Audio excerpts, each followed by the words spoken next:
Efinger.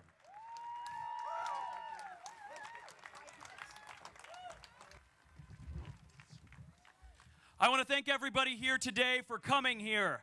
But let's remember that this is not the destination.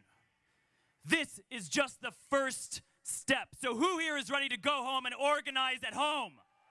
Are you ready to go home and do this work at home now?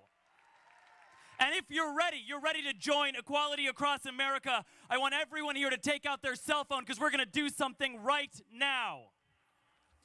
Take out your cell phone and text your email address and your zip code to the number 37686. That will be the first step in organizing. That will be the first step in getting to know people within your congressional districts. That will be the first step to acting.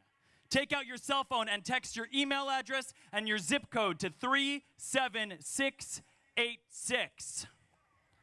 I'm not going to apologize for the fact that no one here knows who I am.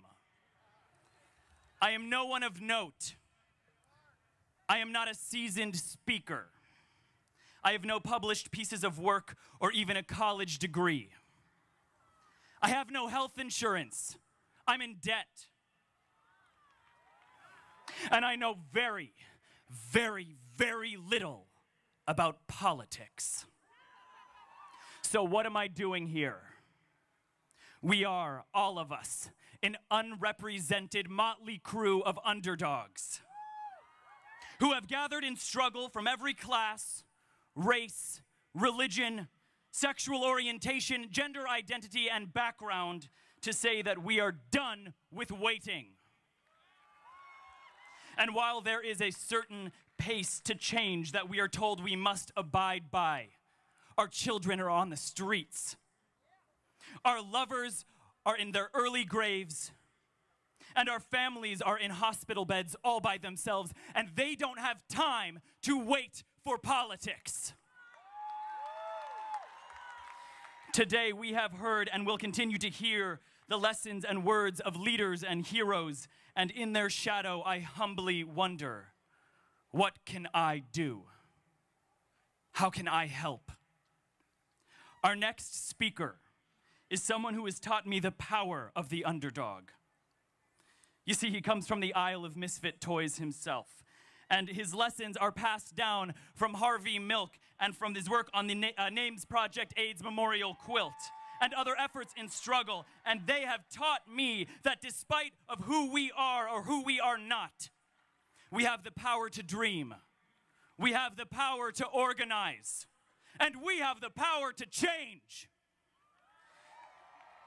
Now, it is my honor to introduce to you now my friend, Cleve Jones.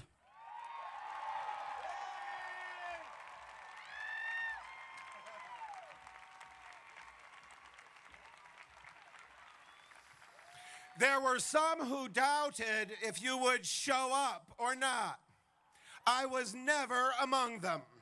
And I thank you for being here on this beautiful day in our nation's capital. This land was sacred long before we walked it today. Sacred to the native people who first inhabited it and hunted and fished along the tributaries of the Chesapeake Bay. Since then, wave upon wave of immigrants have come here, and among all those people, from all those lands, from all those circumstances, those who gave everything they had to get here, and those who were brought here against their will, those who drained the swamps that originally were here, those who built these buildings and monuments, among all of those people have always been the people known today as gay, lesbian, bisexual, and transgender. We have existed in every time, in every place, in every culture, in every land. And we are here today finally to say that we are equal. We are equal. We are equal in every respect. We are equal in our ability to form and sustain loving relationships. We are equal in our ability to parent and foster parent and adopt. We are equal in our ability to defend our country. We are equal in our ability to work. We are equal in the eyes of God, and soon will we be equal under the laws of this land. We have always loved this country, even when subjected to discrimination, harassment, and violence from our countrymen. We have loved God, even as we were expelled and excommunicated from our churches and temples and synagogues. And we continue to love democracy, even as we witness the ballot box used to strip us of our rights. We are equal. We are equal. And you, if you believe that you are equal, then it is time to act like it. A free and equal people do not tolerate prioritization of their rights. They do not accept compromises. They do not accept delays. And when we see leaders and those who represent us saying, "You must wait again," we say, "No, no, no longer will we wait."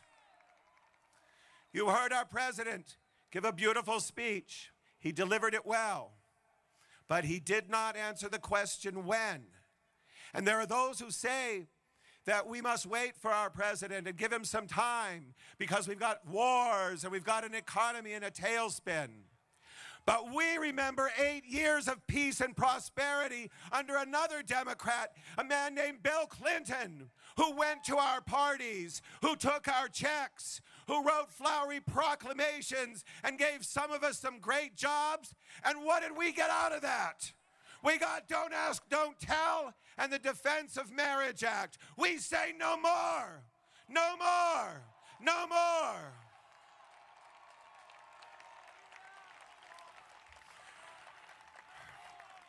When you go home,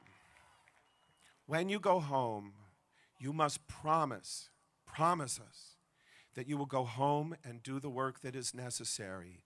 It won't be as exciting as this march. In California, an organization named the Courage Campaign is training people up and down the state, the basic skills that we need to organize. Equality Across America and the Courage Campaign are going to take this nationwide, and we are going to build action teams in all 435 congressional districts, and we are going to say to our president, to our Congress, and to the leaders of our own organizations, no more compromise, no more delays. We are one country, one Constitution. It's called the 14th Amendment to the United States Constitution. It promises all of us equal protection under the law in all matters governed by civil law in all 50 states. You must go home and make that real. We are equal. We are equal. We are equal. Thank you for being here. I love you very much. Please welcome to the